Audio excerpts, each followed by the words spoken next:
So thank you, Professor Chakravorty, for this great speech. My name is Leland Lazarus. For those of you who don't know me, I'm a first-year Maud student. And forgive me for my voice. You know that last night was the Fletcher Follies, and a lot of us had a great time. And as you can hear from my voice, I had a little bit too much of a great time last night. The next speaker that I would like to introduce today is Seth Pate. And he's not only someone with whom I have so much respect, but he's also somebody with whom I share interest and passion for China, Taiwan, and cross-strait relations. Now, Seth is a second-year MALD, studying Pacific Asia and international communications. And before coming to Fletcher, he served 4 years in the US Air Force. And when he spent 2 months in Taiwan doing research for his capstone thesis, he unexpectedly engaged himself in the aftermath of a youth movement whose success has reverberated around the world. So join me in welcoming Seth Pate as he talks about the youth movement in the sunflower movement and new media in Taiwan.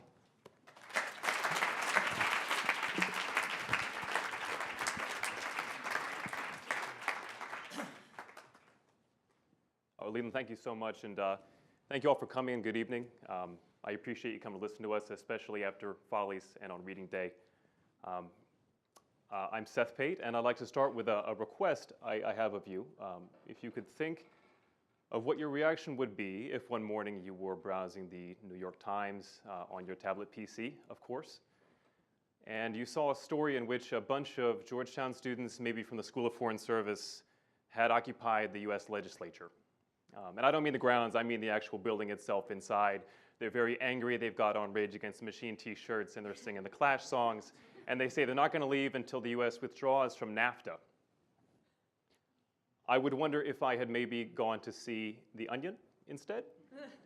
But as it turns out, this is a lot like what happened in Taiwan just a year ago. I happened to be there a few months after it ended, in a spate of very poorly planned thesis research. And I was fortunate to talk to a number of people who had participated and had lived through it.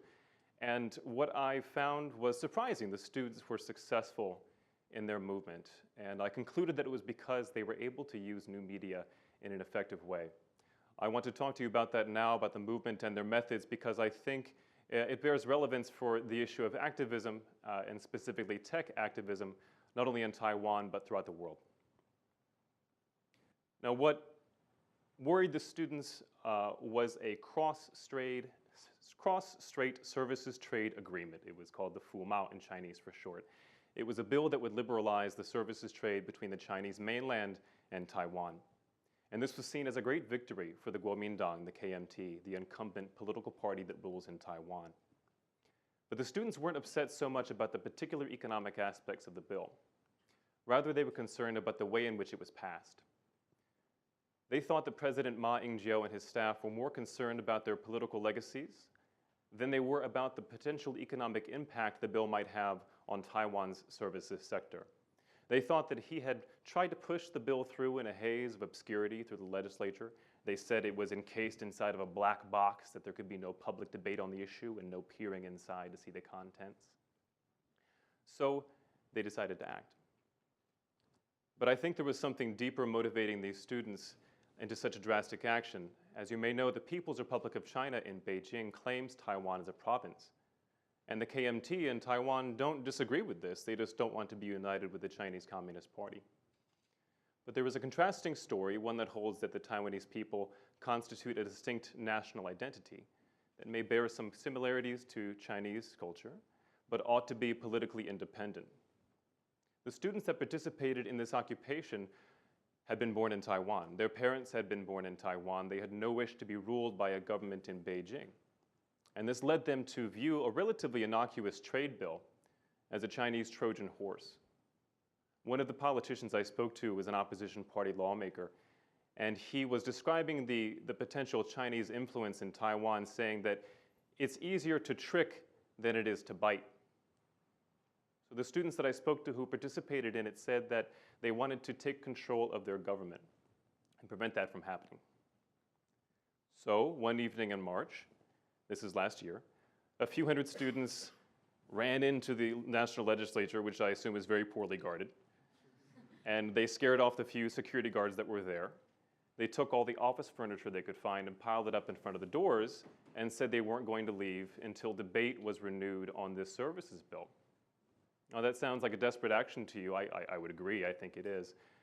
But surprisingly, they were successful. They were successful, I think, because they were able to leverage popular sympathies in Taiwan. Over 60% of Taiwanese agreed with the occupation. They weren't just skeptical about the bill itself, they agreed that the students were correct in the very drastic direct action that they took. And about a week after the protest movement started, there was a demonstration of 350,000 people outside in the capital in Taipei supporting the students. Now in a country that's about as populous as New York City, that is a huge deal. I think the students were able to draw upon this popular support because they effectively used new media, almost as a force multiplier. So I'd like to talk to some of the ways that they use this new media. From the start, video was very important to them. They wanted to show people what was happening inside the legislature, and the easiest way to do that is simply to show them a picture. So they took an iPad that I guess one of them had, and they propped it up on the podium with a pair of flip-flops. Somebody went shoeless for a while. And they broadcast this video stream out to the web. It was on YouTube, I think. That's how it started, but very soon afterward, every interior angle of the legislature was captured with these cameras. And the feeds from them were pushed out to big screens outside and on the web. There were narrators providing commentary in Mandarin Chinese and in English and in the local Taiwanese language. And this allowed them to bypass traditional media outlets, which may have been sympathetic or may not have been to the students' cause. If this all took on the aspects of a TV show, then the students themselves were the stars. These are two of the leaders on the left, Lin Feifan, and on the right, Chen Weiting. And they appear day after day in almost sort of this character costume role. Lin always in his army surplus jacket, Chen wearing a black or a blue t-shirt that had profanity on it or didn't, depending on whether he was going to talk to the media that day. They were cultivating this apolitical but earnest image. They were just appealing. Young people are generally appealing to look at. They're relatively attractive. They were clever too. They had slogans. They called President Ma, Ma Zedong. And they said, since they were protesting a trade services bill, they said, "I do not serve." It works better in Chinese. And because they were charismatic, I think that helped the public to get behind them. Video was also important to them because it ensured security. Now, these students had grown up in a very democratic, very rights-respecting nation, but Taiwan wasn't always that way. From the 50s until the 80s, Taiwan experienced a period of martial law in which anyone protesting at that time, whether it be for democracy or for independence, was bound to meet the bad end of a baton, and the police were controlled by the KMT, the same political party that still exists today in Taiwan, although it is in a much different form. Protesters were beaten, they were arrested, they were tortured, some were killed, and I know this to be true because I talked to some of those people. So the students hoped that by videotaping each interaction with the police, they would have leverage against them, they could ensure their safety, and that's a tactic that has some relevance to my own society too. In the end, it seems to have worked. Some students were beaten, but it wasn't nearly as bad as it could have been. And technology was also important for more mundane but critical aspects of the protests. Early on in the first days of the campaign, they crowdfunded about $200,000 from an Asian crowdfunding site called Flying V. They collaborated with each other using cloud services like Google Documents. They were able to organize direct actions with a group messaging chat called Fire Chat.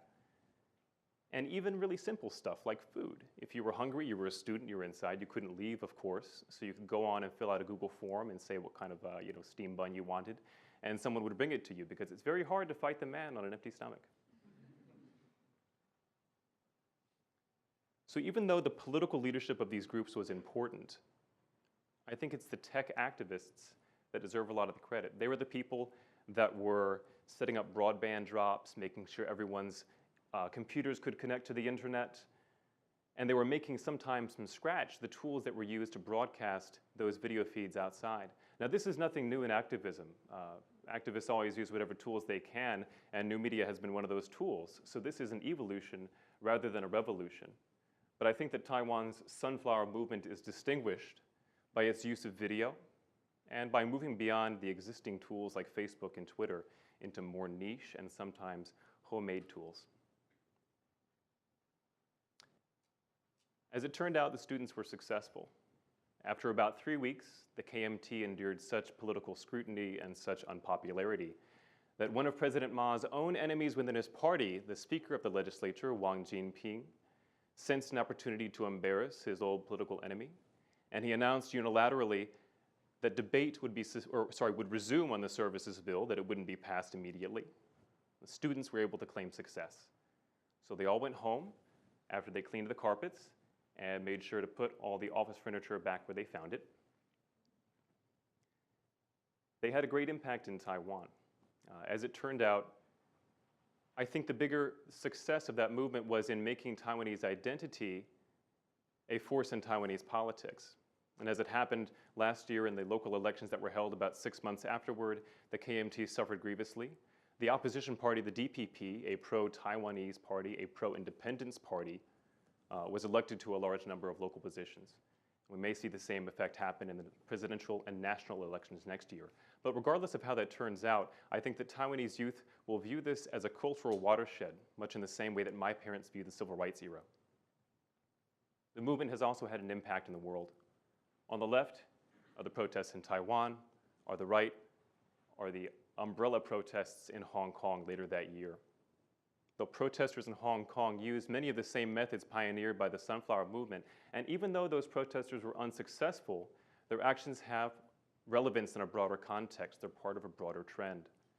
Technology continues to allow small groups to exert big influence. And insofar as Taiwan's sunflower movement is a successful example of that trend, I believe it will continue to influence groups not just in Asia, but around the world. Thank you for your time.